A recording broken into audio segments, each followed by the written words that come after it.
വചനം തിരുവചനം. പിതാവായ ദൈവത്തിൻ്റെ സ്നേഹവും പുത്രനായ യേശുക്രിസ്തുവിൻ്റെ കൃപയും ആശ്വാസദായകനായ പരിശുദ്ധാത്മാവിൻ്റെ സഹവാസവും ശാലോം ശുശ്രൂഷകളിൽ പങ്കുചേരുന്ന നിങ്ങളുടെ കൂടെ എപ്പോഴും ഉണ്ടായിരിക്കട്ടെ. ദൈവവചനം ശ്രവിച്ച് വചനം തിരുവചന ശുശ്രൂഷയിൽ പങ്കുചേർന്ന് നമ്മുടെ ജീവിതങ്ങളെ ശക്തിപ്പെടുത്താം. വിശുദ്ധ പൗലോസ് അപ്പോസ്തലൻ എഫേസൂസുകാർക്ക് എഴുതിയ ലേഖനം 2-ാം അധ്യായം 8-ാം വാക്യം. വിശ്വാസം വഴി കൃപയാലാണ് നിങ്ങൾ രക്ഷിക്കപ്പെട്ടത്, അത് നിങ്ങൾ നേടിയെടുത്തതല്ല, ദൈവത്തിൻ്റെ ദാനമാണ്. ക്രിസ്തുവിൽ പ്രിയമുള്ളവരെ, വിശ്വാസം വഴി കൃപയാലാണ് നമ്മൾ രക്ഷപ്പെടുന്നത്. യേശു നൽകുന്ന രക്ഷ യേശുവിൽ വിശ്വസിക്കുന്നവർക്കാണ് ലഭിക്കുന്നതെന്ന് നമുക്കറിയാം. കർത്താവായ യേശുവിൽ വിശ്വസിക്കുമ്പോൾ ഒരു വ്യക്തിയുടെ ജീവിതത്തിൽ ഏതൊക്കെ മേഖലകളിൽ ഈ രക്ഷയുടെ അനുഭവം കടന്നു വരുന്നുവെന്ന് നമ്മളൊന്ന് മനസ്സിലാക്കുന്നത് നന്നായിരിക്കും. അത് യേശുവിലൂടെ മാത്രമേ ഈ തലങ്ങളിൽ രക്ഷ നമുക്ക് നേടിയെടുക്കുവാനായിട്ട് സാധിക്കുകയുള്ളൂ. ആരിൽ നിന്നും ലഭിക്കാത്തത് കർത്താവായ യേശു ക്രിസ്തുവിലൂടെ മാത്രമാണ് നമുക്ക് ലഭിക്കുന്നത്. ഒന്നാമത് യേശുവിൽ നിന്ന് ലഭിക്കുന്ന രക്ഷ എന്ന് പറയുന്നത് നമ്മുടെ പാപങ്ങളിൽ നിന്നുള്ള മോചനമാണ്. യോഹന്നാൻ്റെ 1-ാം ലേഖനത്തിൽ 1-ാം അധ്യായം 7-ലെ വചനം ഇപ്രകാരമാണ്: അവിടുത്തെ പുത്രനായ യേശു ക്രിസ്തുവിൻ്റെ രക്തം എല്ലാ പാപങ്ങളിൽ നിന്നും നമ്മെ ശുദ്ധീകരിക്കുന്നു. ഒരു മനുഷ്യജീവിതത്തിൽ കടന്നു വരാവുന്ന എല്ലാ പാപങ്ങളിൽ നിന്നും ഒരു വ്യക്തിക്ക് മോചനം നൽകുന്ന രക്ഷ അത് യേശു ക്രിസ്തുവിലൂടെ മാത്രമേ സ്വീകരിക്കുവാനായിട്ട് സാധിക്കുകയുള്ളൂ. കാരണം പാപത്തിന് പരിഹാരം ചെയ്ത അവൻ്റെ രക്തത്തിൻ്റെ യോഗ്യതയാണ് ഒരു വ്യക്തിയെ വിശുദ്ധനാക്കി മാറ്റുന്നത്. ഏറ്റവും വലിയ പാപി അവൻ അനുതാപത്തോടെ വിശുദ്ധ കുമ്പസാരക്കൂട്ടിൽ മുട്ടുകുത്തി അവൻ്റെ പാപങ്ങൾ ഏറ്റുപറയുമ്പോൾ യേശുവിലൂടെ ലഭിക്കുന്ന രക്ഷ അവൻ അത് സ്വീകരിച്ചു കഴിയുമ്പോൾ അവനൊരു വിശുദ്ധനായിട്ട് മാറുകയാണ്. അത് ലോകത്തിലെ ആർക്കും തന്നെ തരാൻ പറ്റാത്ത ഒരു രക്ഷയുടെ അനുഭവമാണ്, മഹത്തായ ഒരു രക്ഷയുടെ അനുഭവമാണ് പാപമോചനം വഴി ഒരു വ്യക്തിയുടെ ജീവിതത്തിൽ ലഭിക്കുന്നത്. നമ്മുടെ അനുദിന ജീവിതത്തിൽ നമുക്ക് കാണാനായിട്ട് സാധിക്കും, പാപം മൂലം വന്ന തടസ്സങ്ങളും തകർച്ചകളും നല്ലൊരു കുമ്പസാരം കഴിയുമ്പോൾ കർത്താവായ യേശു ക്രിസ്തുവിലൂടെ കൃപയൊഴുകിയിറങ്ങി ആ വ്യക്തിയുടെ ജീവിതത്തിൽ അത്ഭുതങ്ങളും അനുഗ്രഹങ്ങളും സംഭവിക്കുന്നത് കാണാനായിട്ട് സാധിക്കും. രണ്ടാമത് യേശു തരുന്ന മഹത്തായ രക്ഷയെന്ന് പറയുന്നത് ശിക്ഷാവിധിയിൽ നിന്നുള്ള മോചനമാണ്. യോഹന്നാൻ്റെ സുവിശേഷം 8-ാം അധ്യായം 11-ൽ പറയുന്നു, യേശു പറഞ്ഞു, ഞാനും നിന്നെ വിധിക്കുന്നില്ല, പൊയ്ക്കൊള്ളുക, ഇനിമേൽ പാപം ചെയ്യരുത്. പാപത്തിൻ്റെ പരിണിതഫലമായ ശിക്ഷകളിൽ നിന്ന് പോലും യേശുവിൻ തരുന്ന രക്ഷ നമ്മെ രക്ഷിക്കുന്നുണ്ട്. പാപത്തിന് അതിൻ്റേതായിട്ടുള്ള ആ ശിക്ഷ നമുക്കറിയാം. ആ ശിക്ഷാവിധിയിൽ നിന്ന് പോലും ഏതൊരു പാപം ചെയ്യുമ്പോഴും അതിനൊരു ശിക്ഷ നമുക്ക് കാണാൻ സാധിക്കും. എന്നാൽ ആ ശിക്ഷയെപ്പോലും യേശുവിൻ്റെ ആ മഹത്തായ രക്ഷ ഒരു വ്യക്തിയിൽ ആ ശിക്ഷയിൽ നിന്ന് മോചനം കൊടുക്കുകയാണ്.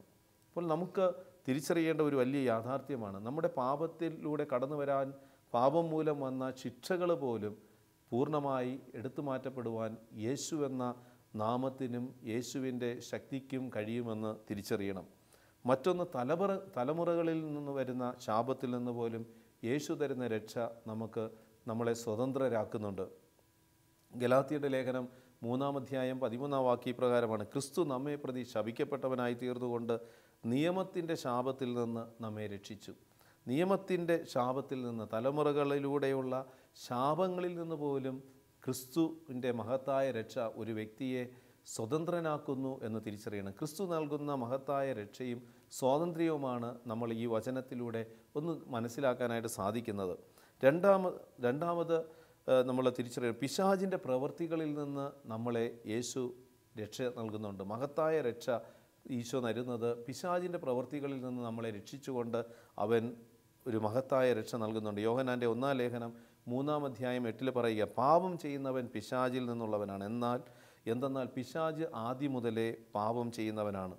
പിശാചിൻ്റെ പ്രവൃത്തികളെ നശിപ്പിക്കുന്നതിന് വേണ്ടിയാണ് ദൈവപുത്രൻ പ്രത്യക്ഷനായത്. അതുകൊണ്ട് പിശാചിൻ്റെ സകല പ്രവൃത്തികളിൽ നിന്നും ഒരു വ്യക്തിക്ക് മോചനം നൽകുന്ന രക്ഷ അത് യേശുവിലൂടെ മാത്രമേ ലഭിക്കുകയുള്ളൂ. അതുകൊണ്ടാണ് യേശു ഏക സത്യ ദൈവമെന്നും ഏക രക്ഷകനെന്നും വിശ്വസിക്കണമെന്നും അത് പ്രഘോഷിക്കണമെന്നും പറയുന്നതിൻ്റെ ആവശ്യകത. യേശുവിലൂടെ മാത്രമേ ഈ അനുഗ്രഹങ്ങൾ ഒരു വ്യക്തിക്ക് നേടിയെടുക്കാനായിട്ട് പറ്റുകയുള്ളൂ. വീണ്ടും പൈശാചിക ബന്ധനങ്ങളിൽ നിന്ന് യേശു തരുന്ന മഹത്തായ രക്ഷ നമ്മെ സ്വതന്ത്രരാക്കുന്നുണ്ട്. പൈശാചിക ബന്ധനങ്ങൾ ലൂക്കയുടെ സുവിശേഷം 4-ാം അധ്യായം 33-34 തിരുവചനം. അവിടെ സിനഗോഗിൽ അശുദ്ധാത്മാവ് ബാധിച്ച ഒരു മനുഷ്യനുണ്ടായിരുന്നു. അവൻ ഉറക്കെ നിലവിളിച്ചു, നസ്രായനായ യേശുവേ, നീ എന്തിന് ഞങ്ങളുടെ കാര്യത്തിൽ ഇടപെടുന്നു? ഞങ്ങളെ നശിപ്പിക്കുവാനാണോ നീ വന്നിരിക്കുന്നത്? നീ ആരാണെന്ന് എനിക്കറിയാം, ദൈവത്തിൻ്റെ പരിശുദ്ധൻ. പ്രിയമുള്ളവരെ, ആ സിനഗോഗിൽ ഈ അശുദ്ധാത്മാവിനോട് ഈശോ പുറത്തു പോകുവാനായിട്ട് ആവശ്യപ്പെട്ടു. അവൻ ആ മനുഷ്യൻ്റെ ഉള്ളിൽ കയറിയിരുന്ന അശുദ്ധാത്മാവിനെ ഈശോ ശാസിച്ച് പുറത്ത് ആക്കുകയാണ്. അപ്പോൾ പൈശാചിക ബന്ധനങ്ങളിൽ നിന്ന് ഒരു വ്യക്തിയെ തിന്മകളിൽ അടിമപ്പെടുത്തുന്ന പൈശാചിക ശക്തികളിൽ നിന്ന് പോലും യേശുവിന് രക്ഷ നൽകാനായിട്ട് സാധിക്കുമെന്ന് തിരിച്ചറിയണം. ഇന്ന് മനുഷ്യൻ ഭയപ്പെടുകയാണ്. ഈ പൈശാചിക തിന്മകളിൽ നിന്ന് എങ്ങനെ മോചനം കിട്ടുമെന്ന് വിചാരിച്ചുകൊണ്ട് തെറ്റായ മാർഗങ്ങൾ തിരഞ്ഞെടുക്കുന്നുണ്ട്. എന്നിട്ടും ആ തലങ്ങളിൽ അവർക്ക് അനുഗ്രഹം കിട്ടുന്നില്ല. ചില പൈശാചിക തിന്മകൾ ചില കുടുംബ ബന്ധങ്ങളിൽ അസ്വസ്ഥതകൾ സൃഷ്ടിക്കുന്നത് കാണാനായിട്ട് സാധിക്കും. ഈ അടുത്ത സമയത്ത് ഒരു ഇടവക ധ്യാനവുമായിട്ട് ബന്ധപ്പെട്ട് അവിടെ ആ ഇടവകയിൽ ധ്യാനിപ്പിച്ചുകൊണ്ടിരിക്കുമ്പോൾ ഒരു കുടുംബം പ്രാർത്ഥിക്കാനായിട്ട് വന്നിട്ട് അവർ പറയുന്ന ഇതാണ്, വർഷങ്ങളായിട്ട് ആ കുടുംബത്തിൽ അസമാധാനമാണ്, വീടിരിക്കുന്നത് ശരിയല്ല, വീട്ടിൽ എന്തൊക്കെയോ പ്രശ്നങ്ങളുണ്ട്, പൈശാചിക ശക്തികൾ അസ്വസ്ഥപ്പെടുത്തുകയാണ് ആ വീട്ടിലുള്ളവരെ. കാര്യം അന്വേഷിച്ചപ്പോൾ പലരും പ്രാർത്ഥിക്കുന്നവർ പോലും വന്നിട്ട് പറഞ്ഞു, വീടിരിക്കുന്നത് ശരിയല്ല, അതുകൊണ്ട് ചില ഭാഗങ്ങളൊക്കെ പൊളിച്ചു മാറ്റണം. അവർ അത് കേട്ട് വിശ്വസിച്ച് ആ ചില ഭാഗങ്ങളൊക്കെ പൊളിച്ചു മാറ്റി എല്ലാം കെട്ടിയിട്ടും അസ്വസ്ഥതകൾ മാറുന്നില്ല. ഈ പൈശാചിക തിന്മകളിൽ നിന്ന് അസ്വസ്ഥത മാറാതെ വന്നപ്പോൾ അവർ ധ്യാന സമയത്ത് ഈ സംഭവം പറഞ്ഞ് പ്രാർത്ഥിക്കുവാനായിട്ട് ആവശ്യപ്പെടുകയാണ്. അവരുടെ വീട്ടിലെ ഒരു അസ്വസ്ഥത എന്ന് പറയുന്നത് വീട്ടിൻ്റെ ആർക്കെങ്കിലും ഒരാൾക്ക് തുടർച്ചയായിട്ട് ഈ നിർത്താതെയുള്ള അസ്വസ്ഥത, ശ്വാസം മുട്ടലും ചുമയും, ഇത് വിട്ടുമാറുന്നില്ല. ആ വീട്ടിൽ കയറി കഴിയുമ്പോഴാണ് ഈ ശ്വാസം മുട്ടലും ഈ ചുമയും വരുന്നത്. ആ വീട്ടിൽ നിന്ന് മാറി നിൽക്കുമ്പോൾ ഈ അസ്വസ്ഥതകളൊന്നുമില്ല. അപ്പോൾ ഇത് വീട്ടിലെ പ്രശ്നമാണ്, വീട്ടിലെന്തോ പിശാചിൻ്റെ ആവാസമുണ്ട്. പ്രിയമുള്ളവരെ, ഈശോയ്ക്ക് അസാധ്യമായിട്ടൊന്നുമില്ല. യേശു നാമത്തിന് ശക്തിയുണ്ട്, യേശു തരുന്ന രക്ഷയ്ക്ക് ശക്തിയുണ്ട്. അത് ആ യേശു നാമം ഉപയോഗിച്ച് പ്രാർത്ഥിച്ചാൽ അത് സംഭവിക്കുക തന്നെ ചെയ്യും. കാരണം പാപത്തെ ഉപേക്ഷിച്ച് നല്ല കുമ്പസാരം നടത്തി യേശുവിനെ വിളിച്ച് പ്രാർത്ഥിച്ചാൽ യേശു തരുന്ന രക്ഷ സ്വീകരിക്കുവാനായിട്ട് കഴിയും. അപ്പോൾ അവരോട് പറഞ്ഞു, നല്ല കുമ്പസാരം നടത്തുക, ഈ ധ്യാന സമയത്ത് നന്നായിട്ട് പ്രാർത്ഥിക്കുക.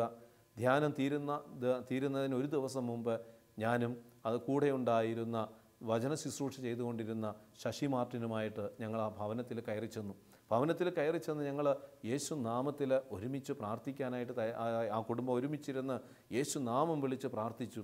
അത്ഭുതകരമായ ഒരു ആത്മീയമായ ഒരു അഭിഷേകം, യേശുവിൻ്റെ തിരുരക്തത്തിൻ്റെ അഭിഷേകം ആ ഭവനത്തിലേക്ക് കടന്ന് ഒഴുകിയിറങ്ങിയ അനുഭവം അവരുടെ ജീവിതത്തിലേക്ക് കടന്നു വന്നു. പ്രിയമുള്ളവരെ, ആ പ്രാർത്ഥന കഴിഞ്ഞതിന് ശേഷം ഞങ്ങൾ അടുത്ത ദിവസത്തെ ധ്യാനവും തീർത്തിട്ട് ഞങ്ങളുടെ സ്ഥലങ്ങളിലേക്ക് തിരികെ പോയി. 3-4 ദിവസങ്ങൾ കഴിയുമ്പോൾ പെട്ടെന്ന് ഈ ഭവനത്തിൽ നിന്ന് ഒരു ഫോൺ കോൾ വരികയാണ്. അച്ഛാ, അന്ന് പ്രാർത്ഥിച്ചു പോയ അന്ന് മുതൽ ആ വീട്ടിൽ ഞങ്ങൾ കയറുമ്പോൾ ഞങ്ങൾക്ക് ശ്വാസം മുട്ടലില്ല, ചുമയില്ല, അസ്വസ്ഥതകളില്ല. പ്രിയമുള്ളവരെ, അവർ മറ്റുള്ളവർ പറഞ്ഞ പല കാര്യങ്ങളും ചെയ്തിട്ടും ഈ അസ്വസ്ഥത വിട്ടുപോയില്ല. എന്നാൽ യേശു നാമത്തിൻ്റെ ശക്തി അവിടെ ഒഴുകിയിറങ്ങിയപ്പോൾ, യേശുവിൻ്റെ രക്തത്തിൻ്റെ ശക്തി ആ ഭവനങ്ങളിലും ചുറ്റുപാടുകളിലും ഒഴുകിയിറങ്ങിയപ്പോൾ ആ ചുറ്റുപാടുകളിലുണ്ടായിരുന്ന പൈശാചിക തിന്മകൾ പൂർണ്ണമായിട്ടും വിട്ടുപോയി. അതുകൊണ്ടാണ് വചനം പഠിപ്പിക്കുന്നത്, യേശു തരുന്ന മഹത്തായ രക്ഷ പൈശാചിക ബന്ധനങ്ങളിൽ നിന്ന് പോലും നമ്മളെ മോചിപ്പിക്കുന്നു, രക്ഷിക്കുന്നു. യേശു തരുന്ന രക്ഷ രോഗങ്ങളിൽ നിന്ന് സൗഖ്യം തരുമെന്ന് പറയുക. കാരണം രോഗപീഠകളിൽ നിന്ന് യേശു നാമത്തിൽ പ്രാർത്ഥിക്കുമ്പോൾ രോഗങ്ങളിൽ നിന്ന് വിടുതൽ കിട്ടുന്നു. അവൻ്റെ രക്തത്തിൻ്റെ അഭിഷേകം ഒരു വ്യക്തിയുടെ ശരീരത്തിൽ ഒഴുകിയിറങ്ങുമ്പോൾ സൗഖ്യം ലഭിക്കുന്നു.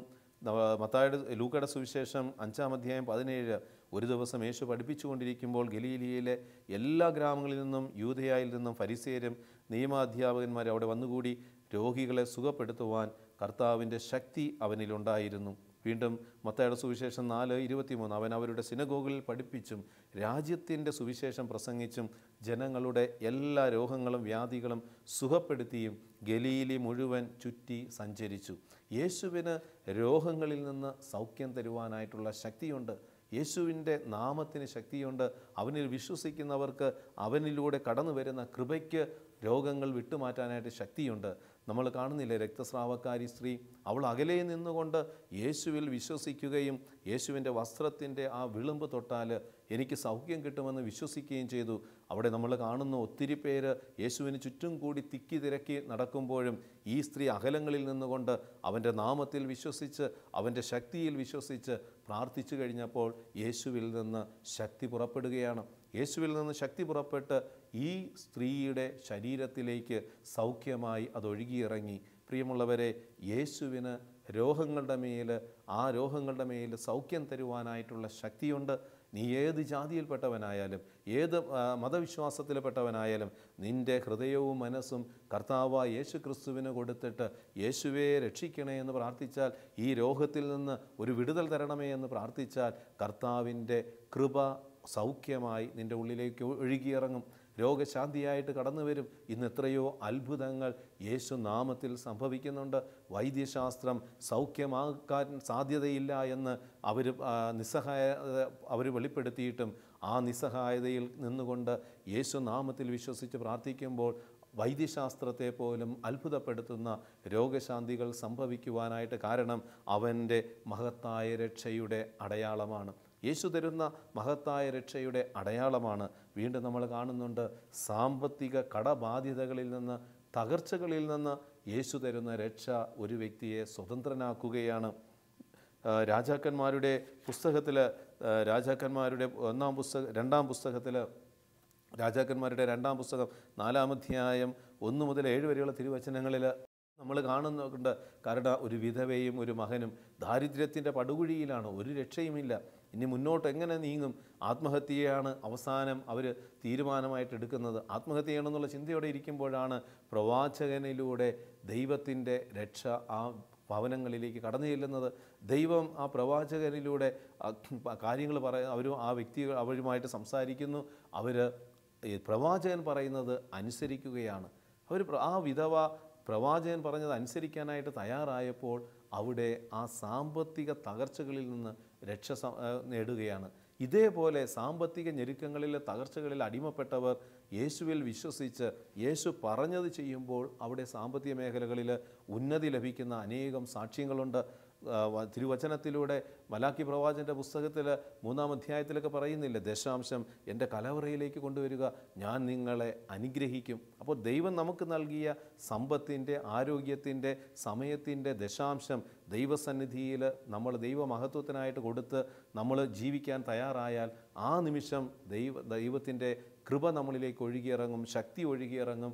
സാമ്പത്തിക മേഖലകളിലെ തകർച്ചകളിൽ നിന്ന് വിടുതൽ ലഭിക്കുമെന്ന് അനേകം സാക്ഷ്യങ്ങൾ പറയുന്നുണ്ട്. അനേകർ അവരുടെ അനുഭവങ്ങൾ പറയുകയാണ്.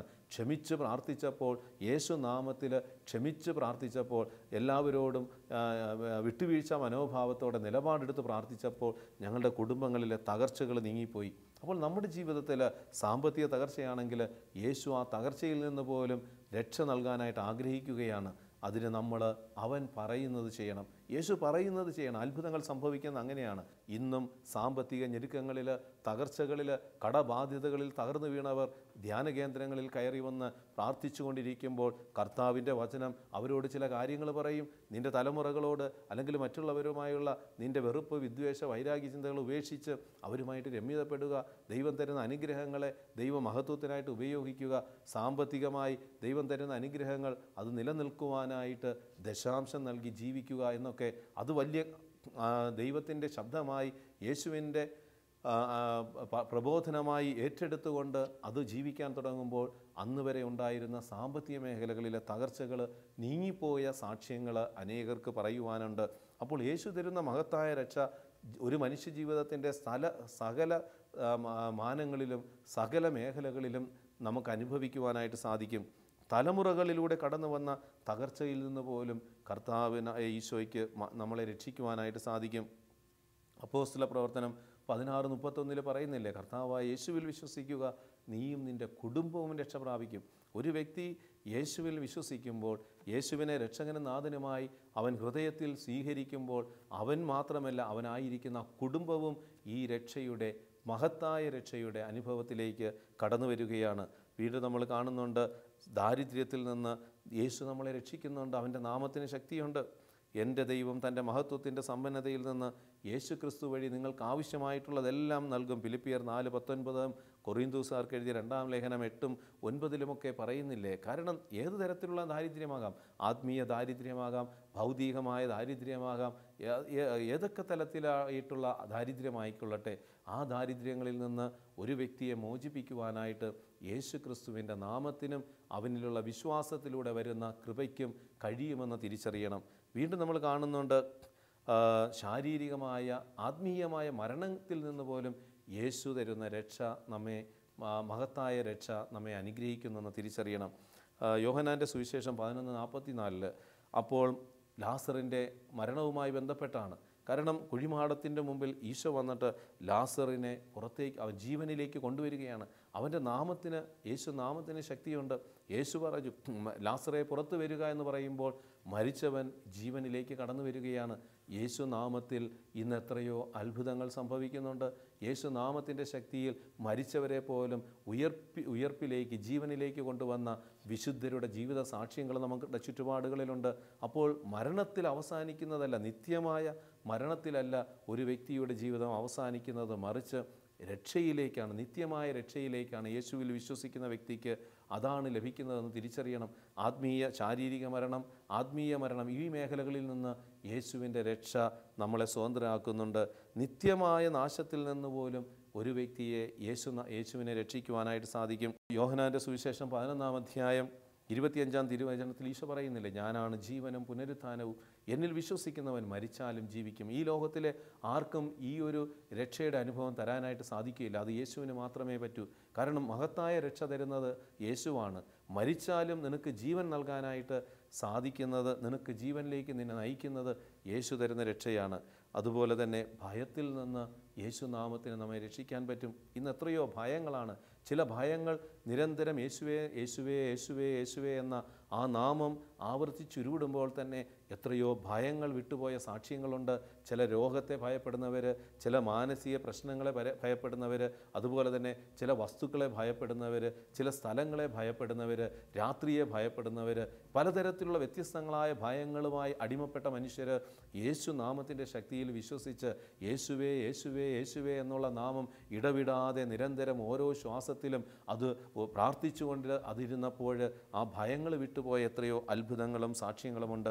അപ്പോൾ നമ്മൾ ആരായിരുന്നാലും, നീ ഏത് തലത്തിലുള്ള വ്യക്തിയായിരുന്നാലും യേശുവിൽ വിശ്വസിച്ച് പ്രാർത്ഥിച്ചാൽ അവനിലുള്ള വിശ്വാസം മൂലം നമ്മുടെ ജീവിതങ്ങളിൽ ആത്മധൈര്യവും അതുപോലെ തന്നെ സൗഖ്യവും മഹത്തായ രക്ഷയും നേടിയെടുക്കുവാനായിട്ട് സാധിക്കും എന്ന് തിരിച്ചറിയണം. വീണ്ടും യോഹന്നാൻ്റെ 1-ാം ലേഖനത്തിൽ 5-ാം അധ്യായം 13 പറയുക, ഞാനിതെല്ലാം എഴുതിയത് ദൈവപുത്രൻ്റെ നാമത്തിൽ വിശ്വസിക്കുന്ന നിങ്ങൾക്ക് നിത്യജീവനുണ്ട് എന്ന് അറിയുവാനാണ്. മഹത്തായ രക്ഷ അത് നിത്യജീവനാണ്. മഹത്തായ രക്ഷ അത് യേശുവിന് മാത്രമേ നൽകുവാനായിട്ട് സാധിക്കുകയുള്ളൂ. ഈ നിമിഷം നമുക്ക് കർത്താവിൻ്റെ സന്നിധിയിൽ നമ്മുടെ ജീവിതങ്ങളെ സമർപ്പിച്ച് അവൻ്റെ നാമത്തിൻ്റെ മുമ്പിൽ അവൻ തരുന്ന കൃപയിലൂടെ കടന്നു വരുന്ന രക്ഷയുടെ മുന്നിൽ നമ്മുടെ ജീവിതങ്ങളെ സമർപ്പണം ചെയ്യാം. കരങ്ങൾ കൂപ്പിപ്പിടിച്ച് ഒരു നിമിഷം നമുക്ക് പ്രാർത്ഥിക്കാം. കർത്താവായ ഈശോയെ, നിൻ്റെ നാമത്തിലൂടെ, നിന്നിലുള്ള വിശ്വാസത്തിലൂടെ ലഭിക്കുന്ന കൃപയും അത്ഭുതകരമായ ശക്തിയെക്കുറിച്ചും ഞങ്ങൾ ഈ തിരുവചനത്തിൽ ധ്യാനിക്കുകയായിരുന്നു. ജീവിതത്തിൽ വ്യത്യസ്തങ്ങളായ പ്രശ്നങ്ങളുമായി ജീവിക്കുന്ന ഞങ്ങൾക്ക് യേശുനാമത്തിലൂടെ ലഭിക്കുന്ന സൗഖ്യവും രക്ഷയും അത് തിരിച്ചറിയുവാൻ ഞങ്ങൾക്ക് നൽകിയ കൃപയെ ഓർത്ത് നന്ദി പറയുന്നു. വിശ്വാസം വഴി കൃപയാലാണ് നിങ്ങൾ രക്ഷിക്കപ്പെട്ടതെന്നുള്ള തിരുവചനത്തിൻ്റെ ശക്തി യേശുവിൽ വിശ്വസിക്കുവാനും ആ വിശ്വാസത്തിലൂടെ ഞങ്ങളുടെ ജീവിതത്തിലെ തകർച്ചകൾ ദൂരീകരിക്കുവാനും ആവശ്യം വേണ്ട കൃപ ഞങ്ങളുടെ മേൽ വർഷിക്കണമേ. ഒരുവൻ ലോകം മുഴുവൻ നേടിയാലും അവൻ്റെ ആത്മാവ് നഷ്ടമായാൽ അതുകൊണ്ട് എന്ത് പ്രയോജനമെന്ന് ചോദിച്ച ഈശോയുടെ വചനത്തിന് ചെവി കൊടുത്തുകൊണ്ട് ഹൃദയം കൊണ്ട് അവനെ രക്ഷകനും നാഥനുമായി സ്വീകരിച്ച് അവൻ തരുന്ന രക്ഷ സ്വന്തമാക്കുവാൻ ഞങ്ങളെ അനുഗ്രഹിക്കണമേ. നിത്യം പിതാവും പുത്രനും പരിശുദ്ധാത്മാവുമായ സർവേശ്വര. ആമേൻ.